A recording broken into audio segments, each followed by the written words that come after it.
আসসালামু আলাইকুম। যারা দেশে এবং প্রবাসে আছেন, স্বপ্নধারা আর্কিটেক্ট ডিজাইন অ্যান্ড কনস্ট্রাকশনের পক্ষ থেকে আমি ইঞ্জিনিয়ার গিয়াসউদ্দিন চঞ্চল। আজকে যে বিষয়টা নিয়ে একটু আপনাদের সঙ্গে কথা বলবো, সেটা হচ্ছে যে যখন আপনাদের বিমের তলিগুলো আসলে টাঙানো হয় আর কি, তখন খেয়াল করবেন যেন ডিজাইনের সাথে মিল রেখেই যেন বিমের তলিগুলো টাঙানো হয়। যেই দিকে ডিজাইনে কলামের ফ্লাশ করা আছে আর কি, মানে যেই দিকে সদর করা থাকবে সেই দিকেই কিন্তু বিমের তলিগুলো কিন্তু আপনারা টাঙাবেন।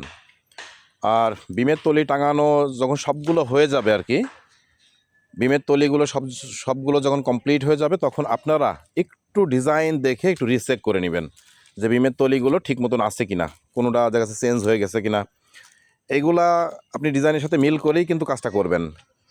রিচেকটা অবশ্যই দিবেন। রিচেক না দিলে কিন্তু পরবর্তীতে ভুল হয়ে গেলে কিন্তু কিছু করার থাকবে না। হয়তো বা কাজ করতে করতে অনেক সময় এই ভুলগুলো কিন্তু হয়ে যায় সাধারণত। ডিজাইনের সাথে একটু চেক করে নেবেন, তাহলে এই ভুলগুলো কিন্তু হবে না।